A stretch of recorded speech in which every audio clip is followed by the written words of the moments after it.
In my opinion, we were laced. Somebody had to lace that week because there's no way that all of us was tripping out, especially to that extent. My life be like, ooh, yeah, ooh. My life be like, ooh, hey guys, it's your girl Eb and I am back with another video. If you are new to my channel, welcome to the party. It's lit over here, and if you are a returning subscriber, hand go. Before I get into this video, I would just love to shout out GlamCamJA. Sis hooked me up with these banging lashes. I love these. And she also sent me 3 of her amazing glosses. Today I'm wearing the strawberry daiquiri one, or daiquiri, however you want to pronounce it. She also sent me bubblegum and then cocoa mania. They all smell so good, y'all. Like, I'm not even over exaggerating. And on top of that, she sent these to me all the way from Jamaica, y'all. Like, I really appreciate it. I'll be leaving the link in the description box for you guys to go check out her Instagram along with her site so you guys can order from her. And she does ship internationally, so there's nothing to worry about when it comes to shipping. I know y'all are reading the title trying to figure out, like, oh my god, isn't she supposed to be a Christian? Oh my god, why was she eating edibles? Listen, this story takes place before I found Jesus. Well, I know who he was, but I wasn't really serious on my journey, so yeah, don't really worry about that. But before we get into this story time, don't forget to like, comment, subscribe, share, and click the notification bell to make sure you are notified every single time your girl posts a video. So without further ado, let's get into this video. Alright, so boom. So this story takes place April 2017. My friends and I came together and we decided that we wanted to make some edibles. Now, this wasn't the first time that we had made edibles. This was like probably the 2nd or 3rd time that we were about to make these. So we've been there, done that. We already know what this is about. So us and a couple of our other friends decided to put together and buy the things that we needed. So we decided to put together and get all the stuff that we needed to make these cookies. We thought we knew what we was doing. Of course we did. We already did this before, you know. We chefing it up in the kitchen. We know what we're doing or whatever have you. So we baked the cookies now, and we decided we're not going to eat them as soon as they're done. We plan to go out to eat that night. So we, you know, saddled up with a couple of our friends. We went to a nice restaurant we never went to before, and we went to dinner. Everything's cool, you know. We having a great night, enjoying our company. Rada, ray, tay, rugga. So we get back now to the dorms or to the student housing, whatever y'all used to call it back in y'all days in college. We just used to call it res. So we get back to res. We go back to our room, everybody changed, they get comfortable, and we just in our room vibing or whatever. So we all come together in the kitchen and we say, all right, y'all, we can eat it together. So everybody open up their cookie, because the cookies were dispersed beforehand. Everybody open up their cookie and we ate it. Smart, conscious thinking Ebony, smart, sensible Ebony said, don't eat the whole cookie, Ebony. This is what I felt in my gut. This is what I felt in my head, like my mind. Something just tell me don't eat the whole cookie. Did I listen to that something? No, I didn't. So I just took it upon myself to eat the whole cookie, because, you know, everybody else eat the whole cookie. I ain't a punk out and just like eat half a cookie. You know, I eat the whole thing. So after everybody eat the cookie, we just chilling and vibing, listening to music, turning up like we usually do on the weekend. Usually everybody would go to one person's specific room, we listen to music, we drink, we turn up or whatever. So everything's going fine. You know, I start to get my little buzz, I laughing, joking around. If you've ever been high before, you know that you like laugh at absolutely everything sometimes. So I go into the kitchen to get my food, because at this point I'm hungry. So I go into the kitchen to get my pasta that I had left over from when I had eaten at the restaurant. And I'm just standing in the kitchen eating and vibing to some music that was playing. And y'all, I promise, like one blink, literally one, not a long blink, quick blink, one blink, and everything was spinning. I thought I was going crazy. I didn't know what was going on. I was standing in the doorway, kind of, not in the doorway, but as soon as you walked into a lot of the rooms on res, like the kitchen is literally right there. So I'm standing in the kitchen staring at the door because it's cracked open, and I'm like, oh my god, somebody can come in here and kill me. Oh my god, somebody, I'm paranoid to the max. freaking out. So since I realized that I was freaking out and I was in my head, I was just like, let me hurry up, eat this food and go in my room. So I ate my food very, very, very, very, very, very, very quickly. And I went into my bedroom. I didn't just go in my room. I went into my room, got into the corner, the deepest corner of my bed, and I hugged my knees to my chest. And I literally was just sitting there like, I don't know what's happening. I don't know what's going on. My best description of it to y'all would be, it's like when you, I can't, how do you, oh my goodness. Like being that high, to me, the best way to describe it is like you're in your head and you can't get out, basically. That's like the best way that I could put it to y'all. Like I wasn't even hearing fully. Like I feel like a lot of what people were saying was inaudible. Like I literally was off the wall freaking out. So my ex came to the room now and he sees me in the corner and he is looking at me like, girl, what the hell is wrong with you?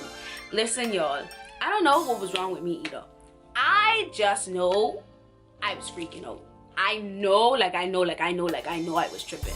And I know I couldn't really be around people. So I had to isolate myself and go in my room and just freak out on my own, which was probably a very, very bad idea.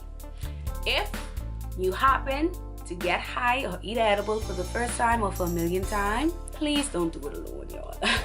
Please make sure you always have someone with you, especially if you ain't really like a veteran and you don't really know what you're doing. Do not do it by yourself. So here it is now. My ex coming to the room. He's like, girl, what is wrong with you? What is your problem? And I'm just sitting there like, I don't know what's happening to me. I don't know what's going on. I'm just freaking out. I feel like something attacking me. And I can only say, I think that's what I was saying, because I was talking, but I couldn't really hear myself talking. Like everything was literally a blur to me, like a complete and utter blur. And he was just like, you think something attacking you? What happened to you? Like, why are you freaking out? And I literally just in the corner like, I don't know. And at this time, I had box braids in my hair. And you're gonna see why this point is relevant. So I'm just sitting in the corner freaking out. People are coming into my room trying to check on me. Oh my goodness, Ebony, are you okay? What is going on? And I'm just sitting there like, bro, you want me to tell you what's going on? I don't even know what's happening right now, because I had never really experienced it this bad before, like ever. So, you know, my best friend at the time came in. She was like, yo, Ebony, you good? What's going on? My other friend came in there. You know, everybody just coming in there trying to check on me, and I freaking out. But keep in mind, everybody else that had these cookies was also freaking out. I wasn't the only one freaking out. One of my friends was on the floor crying, saying, he gotta go to the hospital because his arm vibrating. The next one on the bed freaking out. The other one's gone to their room freaking out. Like literally, it wasn't just me. Almost everybody that had one of these cookies was literally like off the wall tripping. So I'm in the corner just walking freaking out, and out of nowhere I threw up in that corner. So remember how I said my hair was in the braids? My braids was in the puke. I was literally laying there like I had no control over my body. My body was literally jolting, and like I was pop locking, drop everything involuntarily, every movement. Like I couldn't control my body movements at all. So at this point, I'm so high and I'm so out of it that like my hair is literally inside the puke, and I can't do anything except for lay there, like literally just sit there with my hair hanging in it. And my ex was like, Ebony, like what the hell? So he had to put me in the bathtub. Him and my best friend had to put me in the tub to try to get the puke off me and to wash it out of my hair. And I'm literally in the bathtub like laid out. Being taken care of when you're intoxicated it's really not fun. Don't do drugs, y'all. It is really not fun not being able to have like your like body functions and being able to do what you want to do and control yourself. That's not fun. I felt like I was a child again. So he had to put me in the tub. He had to try to get as much of the puke out of my hair as possible, get it off of me. And at this point, my room smells like puke. There's puke in the corner of my bed. I cannot sleep on my bed. But also, I cannot leave my room. because there was a rule in res at the time that if you were caught in the hallways on the cameras being too intoxicated, they would write you up for that. I had a clean streak. I was not getting written up, so I told them, do not take me nowhere, leave me right here, we can figure this out. So I had to sleep in my room, in my bed, like on the, like at the foot of the bed, y'all, because I couldn't sleep at the other side of the bed where there was puke, and I couldn't clean it because your girl was out of it. Your girl was intoxicated, y'all. I was tripping out. So the next day when I wake up, everything is a blur. I didn't really remember everything that happened at the time. A lot of the story had to be retold to me. I felt awful. It took me about a week to feel normal again after that edible. It took just about all of us a week to get back to normal after that edible, y'all. And on top of that, the smell of the puke stayed in my hair for days. It took me a very long time to get all of that out. I had to literally air my room out for an entire 24 hours. Like, I know to some people the story might be funny, and I do tell it in a funny way because it was a funny experience per se, but it is also very serious, y'all. Drugs are not a joke. And in my opinion, we were laced. Somebody had to lace that week, because there's no way that all of us was tripping out, especially to that extent. Like, I had never felt it to where I was pop locking, dropping, couldn't control my body, none of that. Like, my body wasn't even mine at that point. I did not enjoy it at all, and it is because of that experience why weed is not my best friend. I did dabble in smoking for a little bit. I'm gonna be very transparent with you guys, but for the most part, weed is just not my thing. No offense to the people that do smoke, you know, we got some active smokers out there that smoke and get inspired. That's totally fine. But my message to y'all is to please, regardless of if you do it or not, just be careful. Please just be very careful. Weed is not a joke. You gotta know how to handle it. You gotta know how much you can handle, and you just have to be careful. If I could go back and change that night, I definitely would, and I would probably not even eat the cookie at all. Because if I had listened to my gut and eat the half, I would have been fine, but I wasn't. Your girl was tripping out, pop, locking, dropping. Like, I was literally like this. And I don't know about y'all, but when I was high, it like everything was just moving like this, and it happened literally in almost an instant. Like, I telling y'all, look, this how fast I be. Like, I wouldn't wish that on nobody. You hear me? Nobody. But I really hope that this story gives y'all a good laugh, but it also shows y'all the seriousness of drugs. Okay, y'all? Anyway, guys, that was my edibles experience. I hope it was informative for some of y'all. I hope it was a warning if it needed to be a warning for some of you guys. And overall, I just hope that y'all enjoyed hearing my experience with it. I wouldn't wish it on a single soul, like, ever in this life. Like, just no. But, you know, don't forget to like, comment, subscribe, guys, and make sure y'all comment down below any videos that y'all would like to see me do in the very near future, because I'm going to do my best to become more consistent with you guys. So, you know, until next time, your girl Ev is out.